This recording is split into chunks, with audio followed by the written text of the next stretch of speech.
A man sits at an office desk at 6 in the evening. He has met every metric, answered every email within minutes, and done everything asked of him.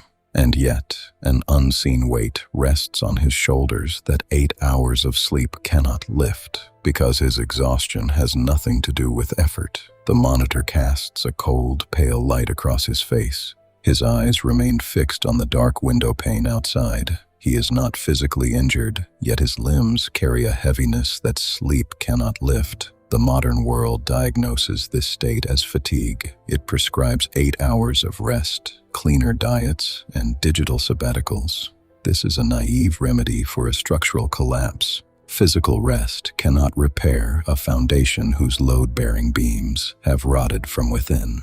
When a house begins to sink into soft clay, painting the outer walls does not stop the descent. The tilt remains. The cracks widen. Every room begins to warp. The employee walks down the corridor at dusk. He holds a leather briefcase that feels like lead. He has met every metric.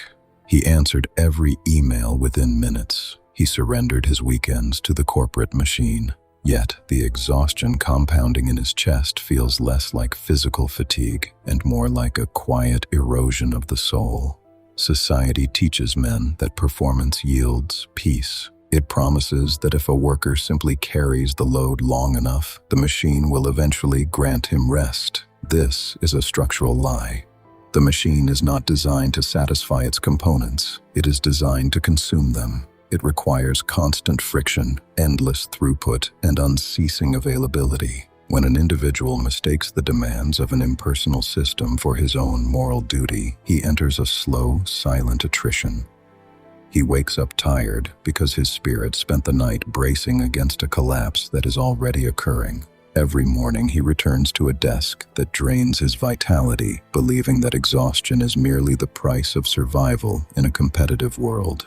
He compares his fatigue to his peers, unaware that they too are operating on empty reserves, concealing their collapse behind professional masks. He spends his evenings attempting to numb the exhaustion with cheap distractions, only to wake up even more hollow than before. The alarm sounds at dawn, not as an invitation to a new day, but as a summons to another round of silent endurance.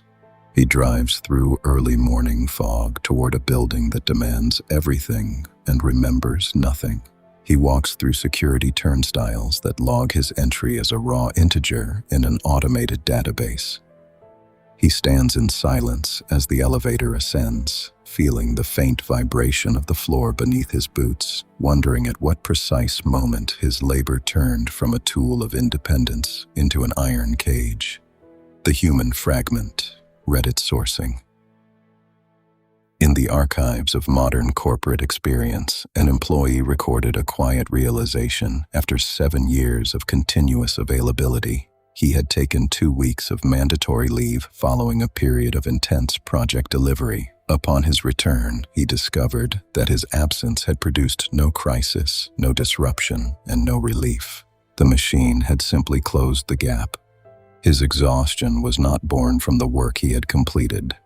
It came from the realization that his presence was a commodity and his absence a footnote. He had given his vitality to an altar that felt nothing in return, sacrificing his youth for an institution that replaced him before the body was even cold. But that is only the surface.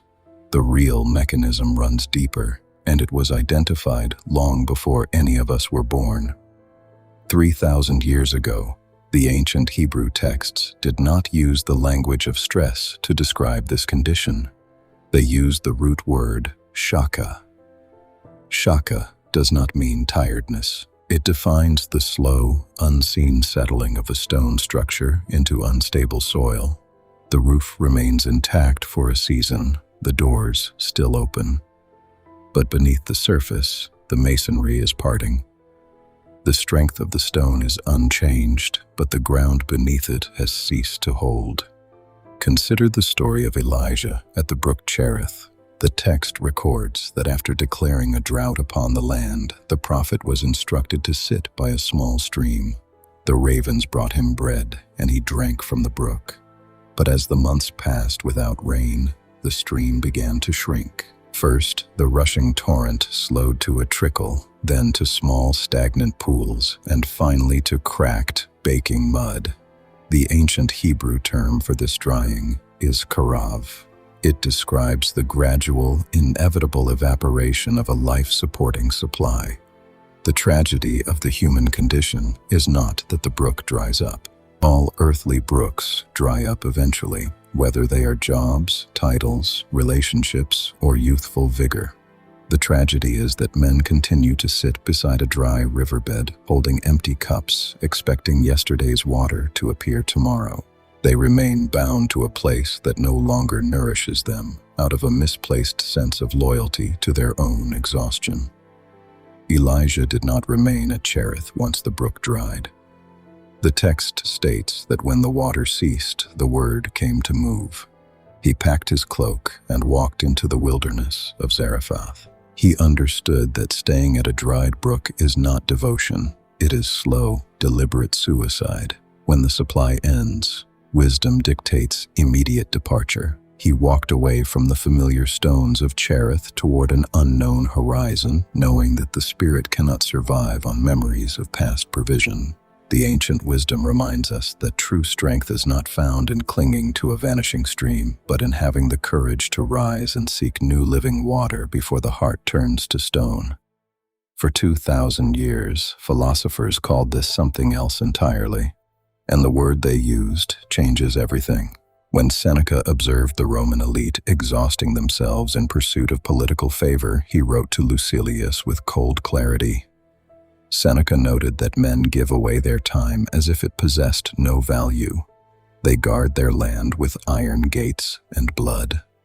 Yet they hand over their hours to anyone who knocks. They allow every stranger, every ambitious peer, and every demanding master to trespass upon the estate of their mind. Seneca wrote, "Look back upon your life. See how much time was stolen by creditors, mistresses, patrons, and clients. See how little of yourself was left to you.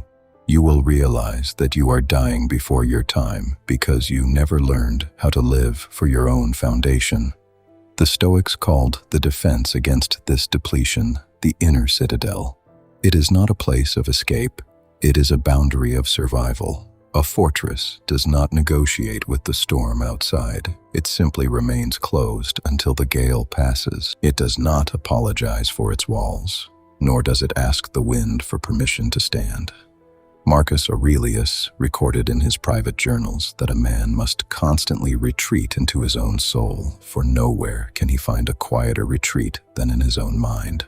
He wrote that the mind that is free from passion is a citadel, for man has nothing more secure to which he can fly for refuge.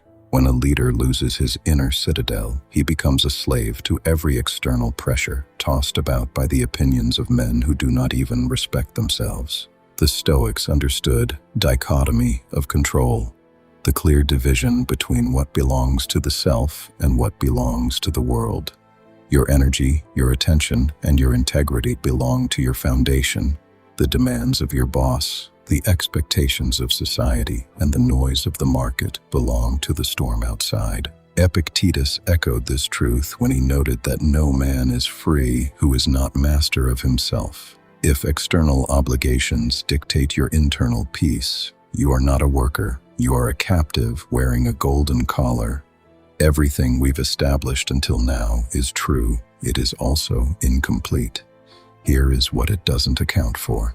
The cure for Shaka is not a long vacation or a temporary escape. It is the immediate, quiet cessation of unauthorized availability. It begins with a physical action, placing the phone in a locked drawer at 7 in the evening, walking away from a conversation that demands emotional performance, and permitting the dry brook to remain dry.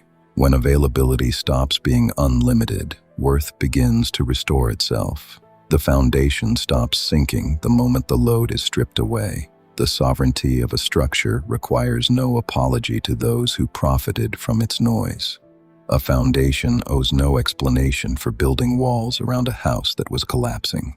When a structural collapse is recognized, the architecture must be rebuilt before the damage compounds. The load assigned to a foundation dictates its survival. The stone stands only when the unnecessary weight is released.